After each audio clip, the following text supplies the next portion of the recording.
السلام علیکم ورحمۃ اللہ وبرکاتہ. آپ دیکھ رہے ہیں پروگرام میری پہچان. ایک مرتبہ پھر میری پہچان میں آپ سب کا خیر مقدم ہے. مہمان شخصیات تشریف رکھتے ہیں ہماری اس بزم میں. آج کی اس بزم میں تشریف فرما ہیں امتیاز جاوید خاکوی صاحبہ اور ان کے ساتھ تشریف رکھتے ہیں سعدیہ سعید صاحبہ. نیت کے تعلق سے، نیت کی فضیلت کے تعلق سے بہت عمدگی سے گفتگو کی جا رہی ہے. مزید گفتگو کو آگے بڑھاتے ہیں. ارشاد فرمائیے گا امتیاز آپا، سرکار دو عالم احمد مجتبی محمد مصطفیٰ صلی اللہ علیہ وسلم کا فرمان عالی شان ہے کہ مومن کی نیت اس کے عمل سے بہتر ہے. اس سے کیا مراد ہے، آپ فرما دیجئے. دیکھیں زینب، آپ کسی بھی چیز کو دیکھتے ہیں، دنیا میں بھی دیکھیں تو ایک ظاہر ہے، ایک باطن ہے. صحیح ہے. ہر چیز کے عین مطابق انسان کا بھی ایک ظاہر ہے، ایک باطن ہے. صحیح. اسے آپ یوں سمجھ سکتے ہیں کہ ایک ہمارا وجود ہے، جسم ہے، ایک روح ہے آپ کی. تو ظاہر میں تو جسم ہے، مگر باطن روح ہے تو وجود ہے. صحیح ہے، بالکل. تو ہر چیز کا ایک ظاہر ہے، ایک باطن ہے. منافق جو ہوتے ہیں نا، اس کا ظاہر بڑا وہ اپنا آپ کو خوبصورت دکھا رہا ہوتا ہے، اللہ، لیکن اس کے اندر گندگی ہوتی ہے، اس کے اندر خرابی ہوتی ہے، نیت کی خرابی، سوچ کی خرابی، اس کے اندر وہ محبت نہیں، رضا کا وہ جستجو ہی نہیں رکھتا. تو عمل کو اپنے بڑے خوبصورت بنا رہا ہے. لمبا سجدہ کرے گا، لمبا قیام کرے گا کہ لوگ مجھے اچھا سمجھے. اب کیا ہے کہ ظاہر خوبصورت ہے مگر باطن میں بدصورتی ہے. صحیح.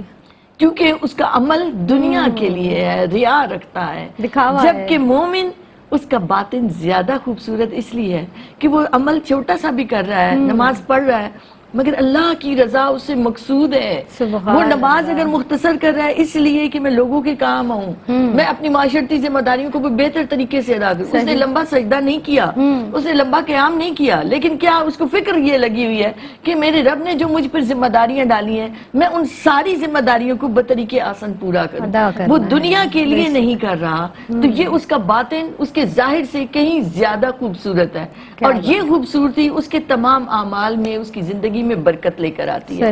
آپ اس کو یوں بھی دیکھیں کہ ریا کیا ہے، دکھاوا ہے، جو میں نے کہا کہ حسن نیت کی ضد ہے. صحیح ہے. اور ریا اور دکھاوا اور منافقت جو ہے وہ تین طرح سے ظاہر ہوتی ہے. ایک باتوں سے، جسے ہم کہتے ہیں دکھاوا قول کے ذریعے، کہ باتوں میں وہ اپنے آپ کو شو کرے کہ مجھے دین کا بڑا علم ہے. وہ جیسے بعض لوگوں کو دیکھا ہے نا، کوئی سن لیتے ہیں، کوئی ویڈیو دیکھ لیتے ہیں، تو اب ہر بندے کو انہوں نے پکڑ پکڑ کے بتانا ہے کہ جی علم میرے پاس بڑا ہے. حقیقت میں نہیں ہوتا، لیکن وہ ایک چند چیزیں انہوں نے رٹ لی، اب وہ شو کرنا چاہتے ہیں کہ لوگ مجھے عالم سمجھیں. یہ ریا بالقول ہے.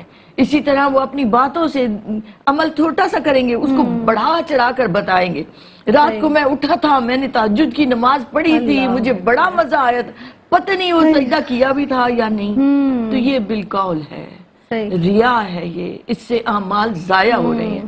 بالفعل وہی جیسے میں نے کہا کہ لمبا قیام، لمبا سجدہ، سخاوت جی دیا جا رہا ہے لوگوں کو، اور در حقیقت خدمتگاروں کا حق مارا جا رہا ہوتا ہے. اس کے ارد گرد کے لوگ اس سے تنگ ہوتے ہیں، مگر دکھاوے کے لیے، وہ شو کرنے کے لیے بڑی ویلفیئر کی پبلسٹی کروا رہا ہے، اپنے کیمروں میں تصویریں بنوا رہا ہے اور اخباروں میں لگ رہی ہیں، اور یہ وہ کہ بڑے جی ویلفیئر کے کام، واہ واہ. یہ ہے بالفعل، کیونکہ اس کا ظاہر زیادہ اچھا اس نے بنایا ہے، باطن میں نہیں ہے.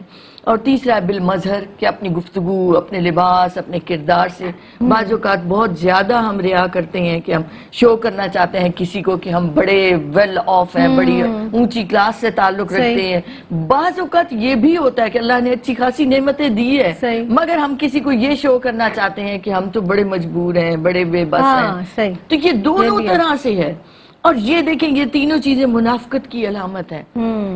حسن نیت کی علامت یہ ہے کہ آپ کے لیے تعریف اور مذمت دونوں چیزیں یکساں ہو جائیں. کوئی تعریف کرے تو آپ کا دل نفس خوش نہ ہو، کوئی مذمت کرے تو آپ کو کوئی فرق نہ پڑے. یہ خالصیت کی علامت ہے کہ آپ کا عمل خالص اللہ کے لیے تھا. تو اب کوئی تعریف کرے یا نہ کرے کوئی فرق نہیں پڑنا چاہیے، مذمت کرے یا نہ کرے کوئی فرق نہیں پڑنا چاہیے. اسی طرح اگر آپ دین کا کام کر رہے ہیں، اگر آپ سے بہتر کوئی کام کر رہا ہے، تو جب آپ کا دل مغموم ہو جاتا ہے تو اس کا مطلب ہے کہ ابھی حسن نیت نہیں آئی. یہ ہم سب جو دین کا کام کر رہے ہیں ان سب کے لیے سوچنے کے لیے لمحہ فکریہ ہے. جب ہم کسی اور کو عزت ملتی دیکھتے ہیں، رتبہ ملتے دیکھتے ہیں، تو ہمارا دل ایسے بجھ جاتا ہے کہ یہ جگہ تو میری تھی، یہ جگہ تو مجھے ملنی چاہیے تھی. اس کا مطلب یہ ہے کہ ابھی کام خالص نہیں ہوا، اللہ کے لیے نہیں تھا. اس میں تو کہیں نہ کہیں حب جا تھی، لوگوں کی واہ واہ کی خواہش تھی، لوگوں کے لیے تھا۔ ایک بزرگ ہیں تو وہ ہر دفعہ صف میں آگے کھڑے ہوتے تھے، تو ایک بار وہ پہنچے تو جگہ نہیں ملی، مسجد بھر چکی تھی، تو وہ پیچھے کھڑے ہوئے، تو انہیں یہ احساس ہوا کہ لوگ کیا کہیں گے کہ یہ پہلے نہیں پہنچا، تو وہ روتے ہوئے آہو بکا کرتے ہوئے نکل گئے مسجد سے۔ کسی نے پوچھا کیوں رو رہے ہیں؟ کہتے میں اتنے برس سے عبادت کر رہا تھا، اگلی سب میں کھڑے ہو کے آج مجھے پتا چلا کہ وہ تو لوگوں کے لیے تھی، میرا تو عمل رب کے لیے تھا ہی نہیں۔ اور حدیث مبارکہ کا مفہوم ہے کہ بھوکے بھیڑوں کے ریوڑ کو اتنا نقصان نہیں پہنچاتے جتنے حب جاہ جو ہے مومن کے دین کو اور اس کے ایمان کو خراب کر دیتے۔ آپ اس سے سوچیں ذرا کہ عمل دین کا بھی ہو رہا ہوتا ہے مگر تباہی، بربادی اور ہلاکت آ رہی ہوتی ہے مومن کے لیے۔ تو مومن وہ ہے جس کا باطن، جس کی سوچ، جس کی شخصیت، جس کی اندر فکر جو ہے وہ خالص ہو جائے اللہ کے لیے، اللہ کے حبیب کے لیے، اس کا ہر عمل اخلاص والا ہو، نور والا ہو، پیار والا ہو۔ پھر ایک یہ بھی کہہ دوں کہ دیکھیں ایک نیت ہوتی ہے اچھے کام کی، وہ اعلی حضرت کا ایک ہے قول، اس کی کچھ مفہوم یوں ہے کہ جب میں نماز کے لیے نکلتا ہوں تو میں اس کے ساتھ کئی نیتیں ایڈ کر لیتا ہوں، تو مجھے بات بڑی خوبصورت لگی کہ نماز کے لیے آپ نکلتے ہیں، ایک قدم پہ ایک نیکی ملتی ہے، اگلے قدم پہ گناہ معاف ہوتے ہیں، لیکن جب آپ ملٹیپل کر لیتے ہیں نیتوں میں، راستے سے تکلیف دہ چیزوں کو دور کروں گا، کسی نابینا کو راستہ دکھا دوں گا، مسلمان ملیں گے تو سلام کروں گا، نماز کے بعد اگر موقع ملا تو جنازے میں شامل ہو جاؤں گا، دعا کروں گا، کسی کے گھر تعزیت کے لیے چلا جاؤں گا، بیماروں کے لیے پڑوسیوں کا حال احوال پوچھ لوں گا۔ تو یہ کیا ہے؟ نیت ملٹیپل ہوتی گئی اور سارے نیک کاموں کی ہوتی گئی، تو آپ کو ہر قدم پہ آپ نے 40 نیتیں کی، ہر قدم پہ آپ کو 40 نیکیاں ملیں، 40 گناہ معاف ہوتے چلے گئے۔